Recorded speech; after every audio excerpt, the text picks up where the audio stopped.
Welcome friends, প্রত্যেকের স্বাগত আমাদের ইউটিউব চ্যানেলে।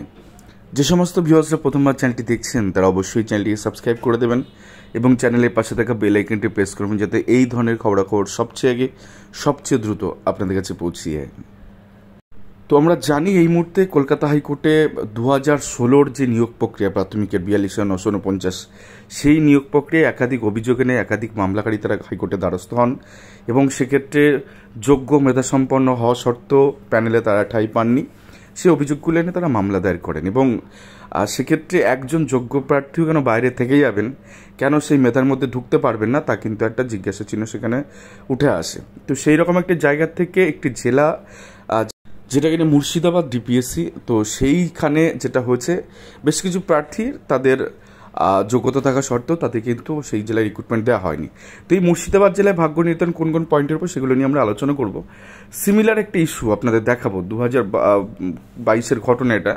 তো সেক্ষেত্রে সেম একজন প্রার্থী তিনি চাকরিতে জয়েন করে স্পেশাল বিএড হিসেবে, বাট স্পেশাল বিএড তখন এলিজিবল ছিল না সেই রিক্রুটমেন্টের ক্ষেত্রে, 16 সালের রিক্রুটমেন্টের ক্ষেত্রে। তো তাকে অ্যাজ এ নন ট্রেন হিসেবে ট্রিট করে তাদেরকে চাকরি দেওয়া হয়েছে। তো সেক্ষেত্রে দেখুন পরিষ্কার লেখা যে the petitioner is agreed by the letter withdrawal and cancellation of a letter of appointment issued by the chairman north 24 Parganas DPSC আজ 6 ফেব্রুয়ারি 2017। তিনি দুদিন স্কুল করেন, তারপরের দিন রোববার ছিল, তারপরে তিনি আর স্কুলে জয়েন করতে যেতে পারেনি। The petitioner participated in the recruitment process initiated by the West Bengal board of primary education in 2016. She is a TET qualified untrained candidate in the unreserved category. She possesses B.Ed special education qualification, অর্থাৎ B.Ed special education qualification দিয়ে তিনি বসেন, but তিনি as a non train প্রার্থী।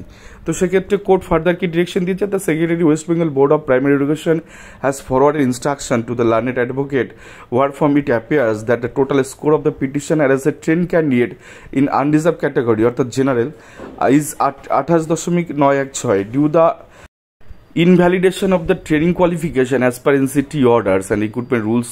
The weightage of the training qualification is nullified and her score comes down to 19.300 as a untrained candidate. তো similar issue, তো ট্রেন্ডের ওই সার্টিফিকেটটা বাতিল করলে তিনি 19.300 নাম্বার পাচ্ছেন অ্যাজ এ আনট্রেন্ড ক্যান্ডিডেট হিসাবে। The score of the last employment unreserved category candidate who have been absorb in service is 15.965। তো সেক্ষেত্রে উত্তর 24 পরগনা জেলার 2016 সালের রিক্রুটমেন্টের ক্ষেত্রে 15.965 একজন আনরিজার্ভ ক্যাটাগরি বা general category last cut off গেছে। তো তিনি মোর মার্কস পেয়েছেন 19.300। তো তাকে কোর্ট একটা সার্টেন ডিরেকশন দিয়েছে। তো সেটা কি সেটাও আমরা দেখে নেব। তো সেক্ষেত্রে দেখুন কোর্ট বলেছে even after deduction of the marks allotted to the petitioner on account of her training qualification she has score more marks than the last empanel candidate absorb in service. তো সেক্ষেত্রে তিনি যে লাস্ট এমপ্যানেল ক্যান্ডিডেট তার থেকে বেশি number বা মোর marks পেয়েছেন, যার জন্য তাকে সেখানে তিনি চাকরিটা পেয়ে যেতে পারতেন। Merit wise it appears that the petitioner is a better qualified candidate than the last empanel candidate in the said category, অর্থাৎ এই আনরিজার্ভ ক্যাটাগরি বা জেনারেল ক্যাটাগরিতে তিনি একজন বেটার কোয়ালিফাইড ক্যান্ডিডেট।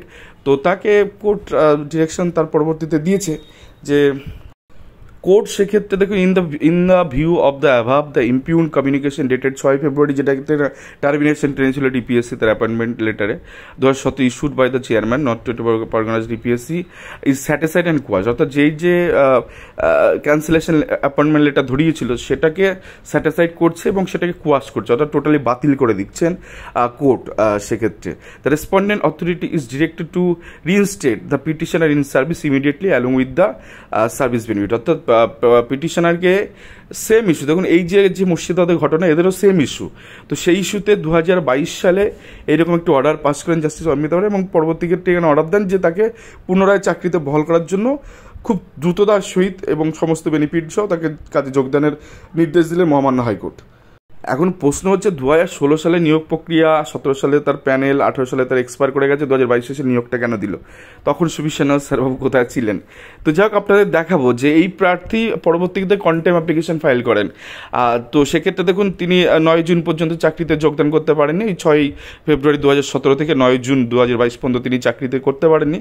তো সেক্ষেত্রে তিনি ক্লেম করেছেন যে আমাকে এই টাকাটাও দেওয়া হোক। তো সেক্ষেত্রে petitioner actually joint in her school on June 10, 2022। তো ডিপিএসসি এখানে মেনে নিল এবং এটা বোর্ড তো এখানে তো পার্টি ছিল, তো বোর্ড এখানে কি চুপচাপ ছিল, বোর্ড এখানে বলে ঠিক আছে অ্যালাউ করে দাও।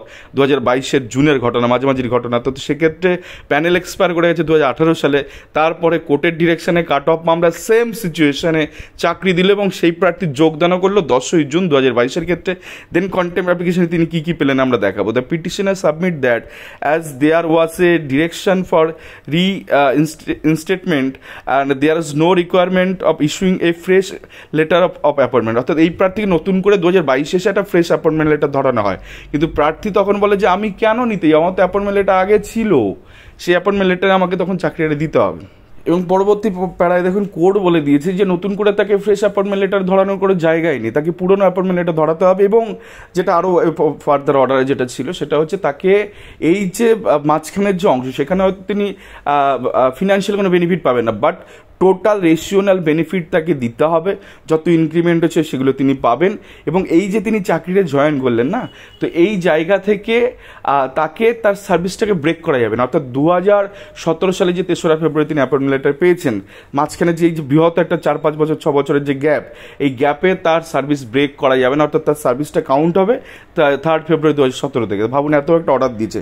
তো এই রকমের জায়গা থেকে সুবিশ সান্যাল বাবু যদি আজকে কাউন্টার করেন যে প্যানেল এক্সপায়ার করে গেছে, দেওয়া যাবে না, কোর্টের ডিরেকশনে তুমি দিয়েছো আগে, এবং সিমিলার ইস্যুতে তুমি মুর্শিদাবাদে যেমন এদেরকে তুমি দিলে না, 3-4 জনকে তুমি ডিনাই করছো, সিমিলার ইস্যুতে সিমিলার বেঞ্চেই, এই সেম বেঞ্চেই কিন্তু কোঅর্ডিনেট বেঞ্চেই কিন্তু এই অর্ডার পাস হয়েছে।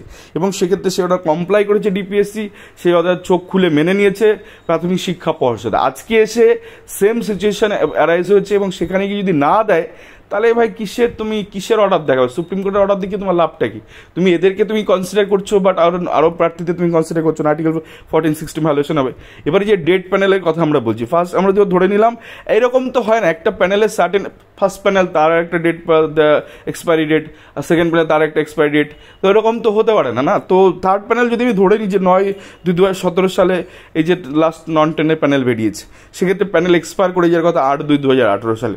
তো এই পর্যন্ত আমি ধরে নিলাম, যদি তারপরে ধর 6 মাস আরও 1 বছর বাড়ানো হয়েছে, তো 8/2/2019 যদি ধরা হয়, তাও এই যে প্রার্থী চাকরি পেয়েছে 2022 সালে, তো সেক্ষেত্রে এই যদি 1 বছর ভ্যালিডিটি থাকে, তাহলে এই যে 25/7/2018 649 জন নিয়োগ করেছে প্রাথমিক শিক্ষা পর্ষদ, 1/8 6 জনকে, 24/9/2018 216 জনকে, 22/9/2022 কোর্টের অর্ডারে 187 জনকে, 1058 + 1 1059 জনকে তুমি অ্যাপয়েন্টমেন্ট দিয়েছো। এরকম খুচরো অনেক আছে, তো সেগুলোতে আমরা যাচ্ছি। তো এইগুলো খানিকটা 2-3টা পয়েন্ট আমি আর্গু করলাম, মানে পয়েন্ট বললাম। দেন একটা গুরুত্বপূর্ণ পয়েন্ট, আপনারা তো জানেন যে 32,000 মামলায় যে পয়েন্টের উপর বেস করে 32,000 চাকরি টার্মিনেশন করে দিয়েছে জাস্টিস গাঙ্গুলি মহাশয়, সেটা হচ্ছে C নাম্বার পয়েন্টে অ্যাপটিউড টেস্ট। এই ছোট্ট এক লাইনে বাদ চলে গেছে 32,000 চাকরি। Aptitude test means a test to access natural teaching ability of a candidate. তো এইটুকু এখানে বলা আছে। দেখুন আপনি L নাম্বার পয়েন্টে কী লেখা আছে, যে প্যানেল সংক্রান্ত বিষয়, যে প্যানেল নাকি পাবলিশ করেছে সেটা নাকি এক্সপায়ার করেছে। প্যানেলটা আজ পর্যন্ত কেউ দেখেছে? বড় প্রশ্ন। প্যানেল সম্পর্কিত এই প্রিলিমিনারি যেটা গেজেট উল্লেখ আছে, সেখানে প্যানেলের মানে বাংলা কী দেওয়া আছে, শব্দের মানে কী দেওয়া আছে আমরা দেখাবো। Panel means a list of names of the eligible candidate, eligible and selected candidate for appointment as a teacher in primary school published by the board according the rules। অর্থাৎ 8/5 8/6 অনুসারে সে রুলস হিসাবে পাবলিশ করতে হবে। তো পাবলিশটা কোথায় publish করেছে আজ পর্যন্ত জলজান্ত প্যানেলকে দেখেছে? দিনের আলোতে 42,900 মধ্যে কেউ দেখেনি। তো সেক্ষেত্রে একটা বিষয় এখানে থেকে যাচ্ছে। দেন 5% অ্যাডিশনাল পে, এটাকেও তুমি বাদ দিতে পারবে না। 8/6 অনুসারে 5% প্যানেল, যেটা আজ পর্যন্ত দেয়নি। RC বাগচি, CBIS, বাসুরা কোম্পানি, প্রাথমিক শিক্ষা পর্ষদ সবাই বলেছে আমরা 5% প্যানেল এখনও দিয়ে উঠতে পারিনি। তো কী করে পূর্ণাঙ্গ নিয়োগ কমপ্লিট হয়ে যায়? Then honourable supreme court of ইন্ডিয়ার এই যে মামলা রয়েছে, Shankarsan Das versus union of India 1991 3 SSC 47 AK 47 না SSC 47। তো সেক্ষেত্রে দেখুন honourable supreme court of India has that a decision on the part of the employer whether to fill, মানে এখানে যেটা বলতে চাইছে সেটা হচ্ছে তুমি এই যে দুর্নীতি বা তুমি ডিসক্রিমিনেশন করে তুমি পার পেয়ে যেতে পারো না, সেক্ষেত্রে তোমাকে তোমার সমস্ত বিষয়গুলো পূর্ণাঙ্গ তোমাকে করতে হবে যথার্থভাবে।